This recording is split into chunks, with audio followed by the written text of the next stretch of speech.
ఇదే నా పల్లెటూరు, ఇదే నా తల్లిగారు, మా ఊరి పాడి పంట రాములోరి దీవెనంట.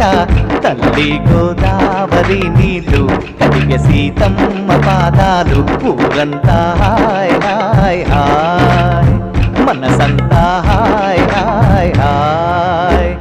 ఇదే నా పల్లెటూరు, ఇదే నా తల్లిగారు, మా ఊరి పాడి పంట రాములోరి దీవెనంట.